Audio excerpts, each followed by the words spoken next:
अस्सलाम वालेकुम, it's me R K, CEO and founder of R K learning. और आज की क्लास में मैं आपको पढ़ाऊंगा प्रेजेंट परफेक्ट टेंस। देखें, हमारा डे 3 है आज इंग्लिश ग्रामर के कोर्स का। और आज की क्लास में हम प्रेजेंट परफेक्ट टेंस को स्टडी करेंगे। देखें, दो टेंसेस हम कर चुके हैं, प्रेजेंट इंडेफिनिट और प्रेजेंट कंटिन्यूस टेंस। अगर वो आपने नहीं देखे हैं तो वो देख लें। अच्छा, प्रेजेंट परफेक्ट टेंस जो है ये हमें बताता है प्रेजेंट में कोई काम मुकम्मल हो चुका होता है। जैसे कि हम देखें कि मैं क्रिकेट खेल चुका हूँ, तुम खाना खा चुके हो। अब देखें, उर्दू में जो मैं बता रहा हूँ ना उनको नोट करें। मैं यहाँ पर मेरे पढ़ाने के बाद आप हज़ारों सेंटेंसेस बना सकते हैं। स्ट्रक्चर मैं आपको समझा दूंगा, मैं आपको फॉर्मूला बता दूंगा, मैं आपको किस तरह से सेंटेंसेस बनते हैं ये समझा दूंगा। उसके बाद आपने ही करना है। तो देखें बेटा, ऐसा काम जो प्रेजेंट में हो चुका हो उसके लिए आप ये टेंस यूज करते हैं। जैसे कि मैं खाना खा चुका हूँ, मैं चैनल को सब्सक्राइब कर चुका हूँ, मैं वीडियो को लाइक कर चुका हूँ, तुम कराची जा चुके हो। राइट, इस तरह के सेंटेंसेस जो होते हैं वो हम present indefinite tense, present perfect tense में पढ़ते हैं। अच्छा देखिए, इसका फॉर्मूला क्या है या इसका स्ट्रक्चर कैसे होता है। पहले हम सब्जेक्ट यूज करते हैं, फिर हैव करते हैं यूज या हैज करते हैं। It mean to say we have to use subject after the we have to use helping verb after the subjects, right? You can use any subject and you have to use helping verb according to it. उसके बाद you have to use verb की third form, you have to use third form of the verb. अब third form of the verb क्या होता है? जैसे go का second form होता है went, go, went और गॉन थर्ड फॉर्म होती है। इस तरह से बेटा, जैसे कि हम बोले receive, received, right, rebuke, rebuked, जिसमें ईडी आ जाता है वो third form of the verb बन जाता है। ओके बेटा, कुछ इरेगुलर वर्ब्स होते हैं जिनमें हम ईडी के बगैर भी थर्ड फॉर्म बना सकते हैं। राइट, तो आपको इतना तो बेसिक आपको पता ही होगा कि third form of the verb क्या होता है। तो यहाँ पर हम third form of the verb use करते हैं। अच्छा देखिए, हमारे पास जैसे कि मैंने आपको समझाया कि दो हमारे पास क्या हैं, हेल्पिंग वर्ब्स हैं। एक है हैव, दूसरा है हैज। आई, वी, यू, दे के साथ हम जो यूज करते हैं हेल्पिंग वर्ब वो है हैव, और ही, शी, इट, इनके साथ हम यूज करते हैं हैज। अच्छा, यहाँ पर एक और चीज मैं बता दूं, अगर सिंगुलर नाउन है, क्या सिंगुलर नाउन है, तो उसके साथ हम हैज लगाएंगे। और प्लूरल के साथ, मतलब कि दो नाउन आ जाते हैं जैसे कि असलम एंड आलिया, तो वहां पर हम क्या यूज करेंगे, हैव यूज करेंगे प्लूरल नाउन के लिए, मतलब कि दो अगर नाम आ जाते हैं तो।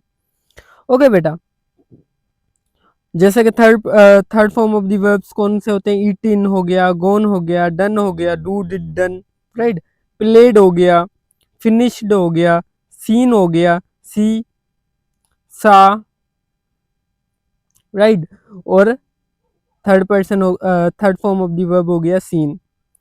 चलें बेटा, आगे बढ़ते हैं।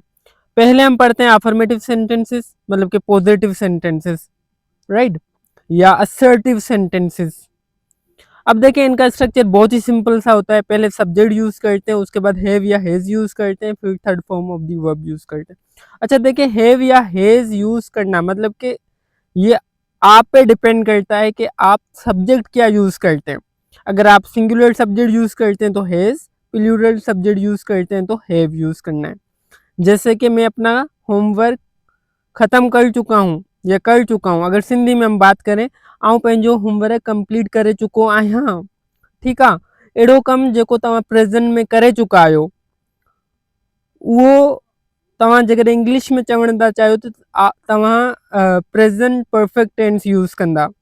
राइट, आऊं कार हलाए चुको आहियां, आऊं चैनल सब्सक्राइब करे चुको आहियां, तव्हां कराची वञी चुका आहियो, उहे मोबाइल हलाए चुका आहिनि। राइट, तो इस तरह के जो सेंटेंसेस होते हैं उनको हम प्रेजेंट परफेक्ट टेंस में चेंज करते हैं, या प्रेजेंट परफेक्ट टेंस के जो फॉर्मूलाज हैं या जो स्ट्रक्चर है उसको देखकर ही हम करते हैं। तो I have finished my homework, मैं अपना होमवर्क ख़त्म कर चुका हूँ। देखें आई हमारा सब्जेक्ट है, आई के साथ हमेशा हैव यूज़ होता है, जैसे कि यहाँ पर मैंने आपको बताया आई के साथ हमेशा हैव यूज़ होता है। उसके बाद आई हैव फिनिश्ड, देखिए फिनिश ख़त्म करने को हम बोलते हैं फिनिश, राइट। ये first form of the verb है, लेकिन इसको जब हम थर्ड फॉर्म बनाएंगे तो ईडी लगा देंगे तो क्या हो जाएगा finished. I have finished my homework, right. उसके बाद क्या है, she has gone through school. अब देखें शी के साथ हम हमेशा हैज़ लगाते हैं। शी हैज़, गो का सेकंड फॉर्म गोन, गो का सेकंड फॉर्म होता है वेंट, ये इर्रेगुलर वर्ब है, ठीक है। और थर्ड फॉर्म होता है गॉन, तो क्या हो गया she has gone to school. उसके बाद अगर हम देखें तो वी हैव प्लेड क्रिकेट, हम क्रिकेट खेल चुके हैं या 80 क्रिकेट खेले चुका हूँ। तो देखें बेटा हुई के साथ हमेशा हैव लगता है और वर्ब की थर्ड फॉर्म, ये हमारा क्रिकेट ऑब्जेक्ट हो गया। ओके बेटा, समझ में आ गया अफर्मेटिव सेंटेंसेस। उसके बाद नेगेटिव सेंटेंसेस को देखते हैं। नेगेटिव सेंटेंसेस भी बिल्कुल आसान होते हैं बनाना। नेगेटिव में हम क्या करते हैं, नोट का यूज़ करते हैं और कुछ भी नहीं होता। अगर आपको अफर्मेटिव सेंटेंसेस समझ में आ जाते हैं तो नेगेटिव बनाना बहुत ही सिंपल बन जाता है। आपने जस्ट नोट यूज़ करना है, जैसे कि सब्जेक्ट हैव या हैज़ यूज़ करेंगे, उसके बाद नोट यूज़ करेंगे and then you have to use third form of the verb. मैं डिनर खा चुका हूँ, राइट। तो क्या हो गया ही हैज़, अच्छा नहीं खा चुका हूँ ना, मैंने डिनर नहीं किया है या नहीं कर चुका हूँ, जो भी आप बोले, नहीं कर चुका हूँ या नहीं किया है, जो मतलब कि सेम से एक ही है, तो हम क्या यूज़ करेंगे, he has not eaten dinner. Has के बाद मतलब कि हेल्पिंग वर्ब के बाद आपने नॉट यूज़ करना है। They have not reached yet, वो अभी तक नहीं पहुँच चुके हैं। I have not seen that movie, मैं वो मूवी नहीं देख चुका हूँ। It's very simple and it's very easy, right?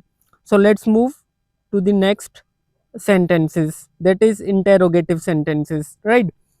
To make interrogative sentences, I told you in previous classes that you just have to use helping verb in the start of the sentence and then you have to use question mark at the end of the sentence, right? If we look at its structure, you just have to use have or has in the start of the sentence according to the subject and then you have to use subject and then verb की third form, उसके बाद आपने object use करना है। Okay बेटा, have you completed your task, क्या आप अपना टास्क कंप्लीट कर चुके हैं। अब देखें क्या से स्टार्ट होता है और सिंधी में अगर हम बात करें तो छा से स्टार्ट थींदो, छा तव्हां पंहिंजो टास्क कंप्लीट करे चुका आहियो, ठीक है। छा वो तव्हांखे सॾे चुकी है या क्या वो आपको बुला चुकी है, ठीक है। इस तरह के सेंटेंसेस होते हैं। Has she call you, have they gone to the library, क्या वो लाइब्रेरी जा चुके हैं। कोई भी बात पूछनी हो कमेंट सेक्शन में पूछ सकते हैं बेटा। उसके बाद अगर हम बात करें इंटेरोगेटिव प्लस नेगेटिव सेंटेंसेस की, मतलब कि ऐसे सेंटेंसेस जो इंटेरोगेटिव भी हों प्लस नेगेटिव भी हों, ये हम डेली लाइफ में यूज़ करते हैं बेटा। जैसे कि बेटा आप बोलते हैं ना, क्या तुम अपना काम अब नहीं ख़त्म कर चुके हो, अब प्रेजेंट की ही बात करते हैं, क्या तुम अपना काम नहीं ख़त्म कर चुके हो, क्या तुमने अभी तक ज्वाइन नहीं किया है।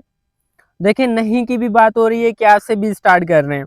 अगर सिंधी में हम बात करें, छा तव्हां अञा ताईं मानी न खाधी आहे या खाई चुका आहियो, छा तव्हां अञा ताईं मानी न खाई चुका आहियो, छा तव्हां अञा ताईं आर के लर्निंग सब्सक्राइब न करे चुका आहियो, क्या आपने अभी तक आर के लर्निंग सब्सक्राइब नहीं किया है। इस तरह से मैं बोलूँगा ना तो आप मुझे बता दें, सब्सक्राइब नहीं किया तो सब्सक्राइब कर लें और कमेंट कर लें और शेयर कर दें अपने दोस्तों के साथ ये वीडियो।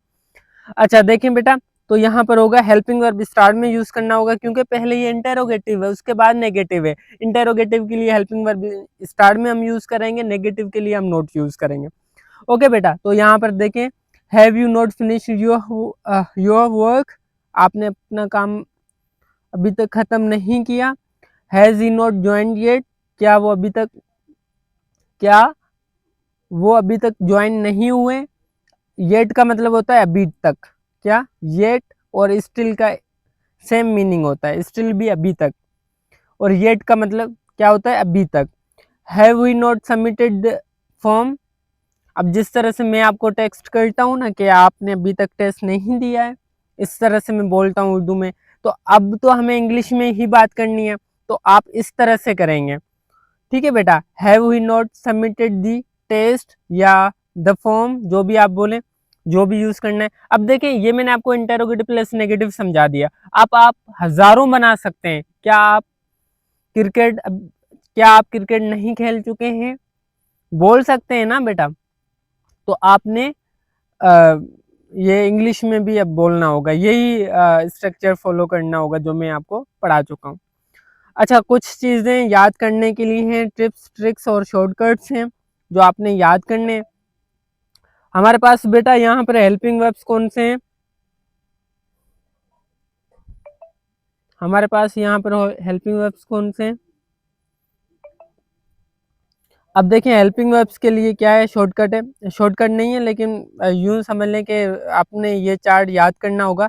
ही शी इट और नाउन सिंगुलर के लिए हैज यूज करना होगा। आई यू हुई दे और नाउन प्लूरल के लिए हैव यूज करना होगा। उसके बाद अगर ये वाले वर्ड्स आ जाते हैं, ठीक है बेटा, ये वाले वर्ड्स अगर आ जाते हैं तो आप समझ जाना कि ये प्रेजेंट परफेक्ट का ही सेंटेंस है। जस्ट हो गया, ऑलरेडी हो गया, येट हो गया, नेवर हो गया, एवर हो गया, सिंस हो गया, फार हो गया, रिसेंटली हो गया, सो फार हो गया। अगर इसकी मीनिंग्स नहीं आती तो भी मुझे कमेंट सेक्शन में बता दें या व्हाट्सअप कर लें। व्हाट्सअप का नंबर आपको दिख रहा होगा या पता ही है आपको। अच्छा बेटा, अगर आपने फर्स्ट क्लास सेकंड क्लास नहीं देखी तो डिस्क्रिप्शन में मैं लिंक दे दूंगा और हमारे व्हाट्सएप ग्रुप का भी लिंक दे दूंगा। तो आप व्हाट्सएप ग्रुप ज्वाइन करें, जहां पर हम डेली बेसिस पे टेस्ट कंडक्ट करते हैं। जो कुछ आप पढ़ते हैं उनका टेस्ट लेते हैं और शाम को रिजल्ट भी अनाउंस करते हैं। ओके बेटा। अच्छा, उसके बाद सिंस और फॉर, ये आगे चल के मैं आपको डिटेल के साथ नेक्स्ट जो हमारा फोर्थ क्लास होगा उसमें मैं आपको समझाऊंगा। यहाँ पर जस्ट आप याद कर लें कि फोर जो होता है पीरियड ऑफ टाइम के लिए होता है, सिंस जो होता है पॉइंट ऑफ टाइम के लिए होता है। ओके बेटा, ये यहाँ तक ही याद करें, बाकी मैं आगे चलकर आपको कंप्लीट चीज़ें ये समझाऊंगा नेक्स्ट लेक्चर में। तो बेटा ये आपके लिए एक्सरसाइज है, ये एक्सरसाइज करें। एक ये होगी, एक ये होगी, दो एक्सरसाइज, तीसरी एक्सरसाइज और फोर्थ एक्सरसाइज, फिफ्थ एक्सरसाइज। अच्छा, ये कर जब ये देखें, मैं इसलिए देता हूँ ताकि आप खुद करें। आप जब करेंगे खुद तो आपका स्कोर अच्छा आएगा। ओके बेटा, तो ये देख लें और कमेंट सेक्शन में डन लिख दें ताकि मुझे पता लगे कि आपने ये वीडियो लास्ट तक देखी है। ओके, मिलते हैं नई क्लास में, तब तक के लिए अल्लाह हाफिज़, अपना ख्याल रखिएगा।